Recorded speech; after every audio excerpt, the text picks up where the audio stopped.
Bonjour, je vous présente cet ouvrage. Gilles Deleuze, L'île déserte. Texte et entretien de 1953 à 1974. Quasi-totalité des textes publiés par Deleuze. Ordre strictement chronologique, pas de texte antérieur, pas de texte posthume. Conditions fixées par Deleuze lui-même. Les îles continentales dérivées accidentelles et les îles océaniques qui sont des îles originaires, coraux, éruptions volcaniques. La Terre rassemble ses forces pour crever la surface.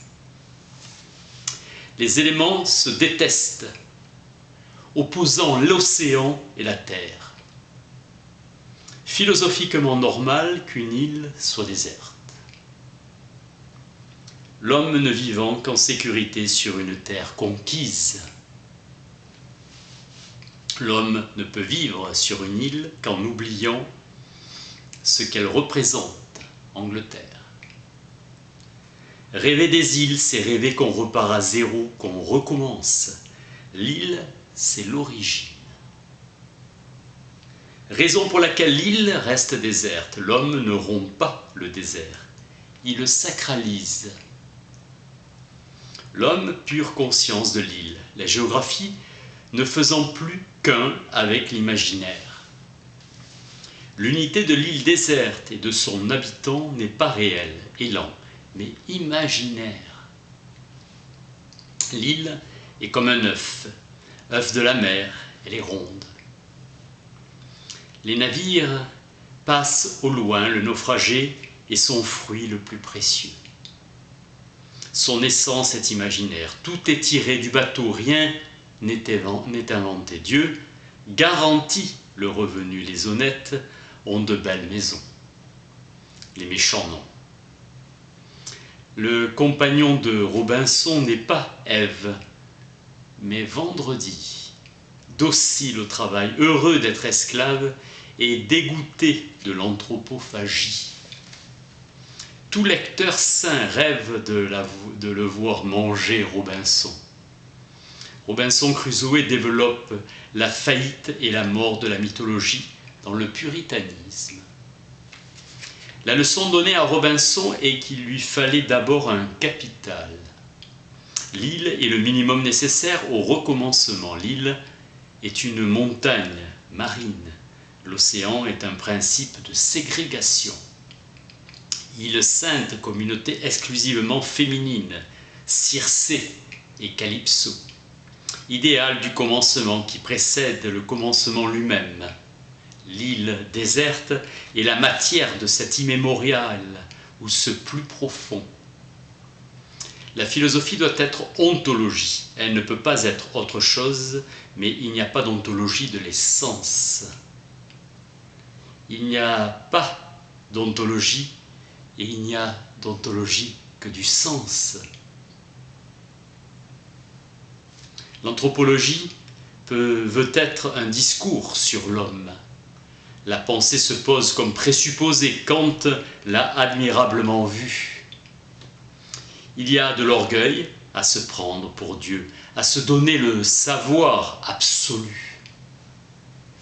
3 moments de la logique selon Hippolyte: l'être, l'essence et le concept.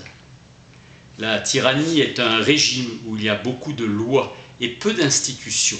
La démocratie est un régime avec beaucoup d'institutions et très peu de lois. Toute institution impose à notre corps une série de modèles. Dans l'évolution créatrice, Bergson développe le concept d'élan vital. L'être est un mauvais concept tant qu'il sert à opposer tout ce qui est au néant. Le thème de l'idée de pureté a une grande importance dans la philosophie de Bergson. L'essence d'une tendance est de se développer en forme de gerbe, créant par le seul fait de sa croissance des directions divergentes. L'élan vital est la durée qui se différencie. La durée est coexistence de soi avec soi. Le présent est le degré le plus contracté du passé coexistant. La durée est à chaque instant ce qui se différencie. La métaphysique ne retient guère que des différences d'intensité. Idée d'un bien transcendant qui peut guider nos choix. Personne prête à la durée le curieux pouvoir de s'englober elle-même. Caractère toujours imprévisible des formes vivantes, processus de différenciation, la dichotomie et la loi de la vie. Selon Hegel, la chose diffère avec soi car elle diffère d'abord avec tout ce qui est pas elle, tout ce qui n'est pas elle. Les étudiants n'écoutent bien leurs professeurs que quand ils ont aussi d'autres maîtres. Sartre adresse aux autres de leur point de vue de liberté, principe de finalité chez Platon. Seul le bien rend compte de la différence de la chose. Chez Bergson, et grâce à la notion de virtuel, la chose diffère avec soi d'abord, immédiatement. Parvenir à la conception de la différence sans négation. Sujet-objet, corps-esprit, affaire de degré. La durée et la différence avec soi. Coexistence du passé et du présent, thème essentiel du bergsonisme. Sa philosophie s'achève dans une cosmologie où tout est changement de tension et d'énergie et rien d'autre. Il faut chercher la liberté dans une certaine nuance ou qualité de l'action. Le bergsonisme est une philosophie de réalisation de différence. Le rêve amoureux de Rousseau est de retrouver les figures d'une trinité perdue. Le mal dans la société moderne, l'homme est devenu bourgeois, animé par l'argent. Dans l'intérêt pratique de Kant, la raison devient législatrice. Tout accord des facultés définit un sens commun. En analysant le jugement esthétique du spectateur, Kant découvre le libre accord de l'imagination et de l'entendement comme un fond de l'âme. Le plaisir est engendré dans la douleur. L'accord est sans but, la nature n'obéit qu'à ses propres lois mécaniques, tandis que nos facultés obéissent à leurs lois spécifiques. Le génie donne un principe génétique aux facultés par rapport à l'œuvre d'art. Le génie est un favori de la nature et il en paraît rarement. Le sublime est l'accord de la raison à l'imagination.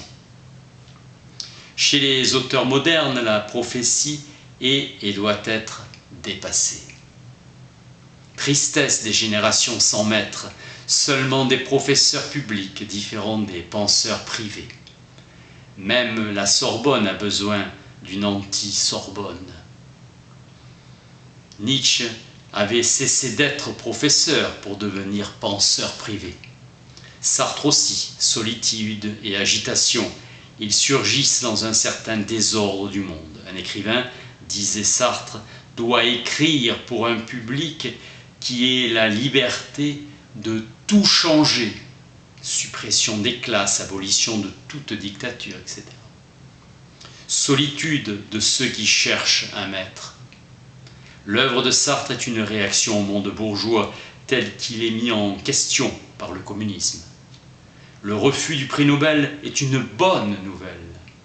Sartre est un polémiste et il n'y a pas de génie sans parodie de soi-même. Avec la série noire qui fête son 1000e, la puissance du faux est devenue l'élément policier par excellence. La société capitaliste pardonne mieux le viol ou la torture que le chèque sans provision. Crime contre l'esprit. Le virtuel appartient à l'idée. L'idée est une image sans ressemblance. La vie quotidienne est pleine de dramatisation. La notion de valeur permet de juguler la vérité, de découvrir derrière le faux une instance plus profonde. L'éternel retour est caché dans les 4 livres de Zarathustra plutôt que formulé. Volonté de puissance de cette profondeur originelle. Tout est égal, l'inégal, le différent est la véritable raison de l'éternel retour. Nietzsche met en question le concept de vérité. Il nie que le vrai puisse être l'élément du langage. La philosophie doit créer les modes de pensée de ce que signifie penser. La philosophie est inséparable d'une critique. Kant est l'incarnation parfaite de la fausse critique. La maladie des gens, c'est qu'ils ne savent plus rien admirer. Ce sont les perfections de l'homme qu'on attribue à Dieu en se contentant de les élever à l'infini. Guéot. L'ambition scientifique du structuralisme n'est pas quantitative, mais topologique et relationnelle. Lévi-Strauss pose constamment ce principe. Les structures sont inconscientes. On ne peut retrouver les structures qu'à partir de ces effets. La critique structurale a pour objet de déterminer dans le langage les virtualités qui préexistent à l'œuvre. Spinoza dit que la puissance de Dieu est son essence même, c'est-à-dire la puissance est le propre, inséparable de l'essence. La puissance n'est rien d'autre que l'essence. Dieu n'a pas d'autre puissance que son essence.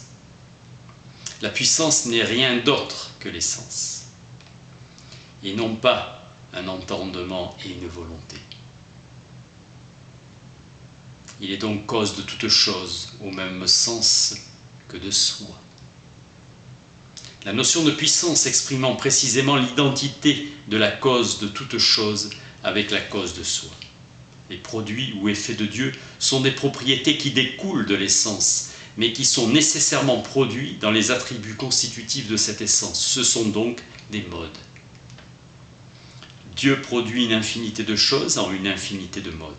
Concevoir des possibles est exclu de Dieu, autant que réaliser des contingents. Le mode est un effet, rationalisme absolu, et pour le spinozisme, le premier article de foi. En affirmant la totale intelligibilité pour l'homme de l'essence de Dieu et des choses, Spinoza a parfaitement conscience de s'opposer à Descartes. La causa sui anime tout le thème de la puissance, la substance elle-même.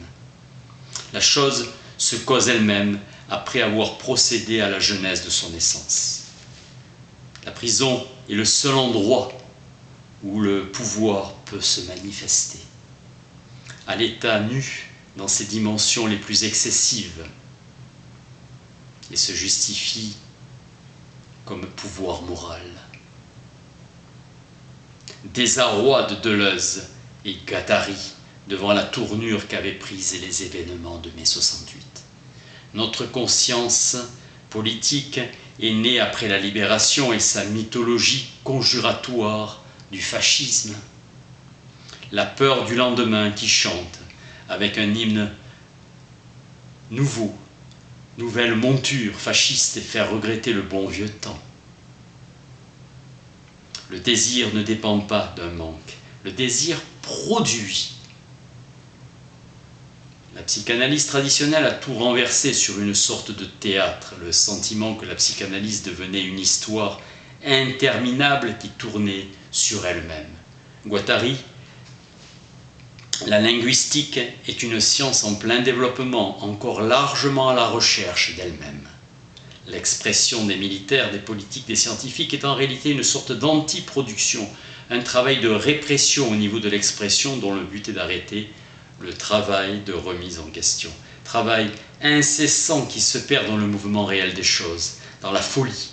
Il y a une déchirure, un mur franchi, puis un effondrement, la percée s'effondre. Le masochisme est la perversion par excellence. Godard a transformé le cinéma. Il a introduit la pensée. Bénichou, la déviation sexuelle proprement dite est le seul domaine où s'instaure une relation directe. La prostituée ne fournit pas l'objet, elle est l'objet. Lawrence dit: pour moi, il n'y a de folie que dans un tableau, ou bien ce n'est pas un tableau. Comme dans le film de Godard, on peint le tableau avec le mur, brancher la pensée avec le dehors. Notre décadence, c'est cette manière de mettre de l'angoisse et de la culpabilité dans nos communications, tout le tragique de l'intériorité. Face à l'ignoble, Nietzsche, cela le fait rire. C'est formidable comme c'est dégoûtant, enfin l'homme commence à devenir intéressant. C'est ainsi qu'il traite la mauvaise conscience. Max Brod raconte comment les auditeurs avaient le fou rire quand Kafka lisait le procès. Le fascisme a assumé les désirs sociaux, a compris les désirs de répression et de mort, y compris les désirs de répression et de mort. Les gens bandaient pour Hitler, pour la belle machine fasciste. Les capitalistes sont des oiseaux de proie pour les travailleurs. La bourgeoisie n'a jamais été révolutionnaire. La révélation, elle l'a fait faire. Le cinéma a toujours été plus proche de l'architecture que du théâtre, la caméra. Les métamorphoses n'ont rien à voir avec des fantasmes, et cela n'a rien à voir avec la philosophie. C'est la substance du film même. Nietzsche considérait le philosophe comme le médecin de la civilisation.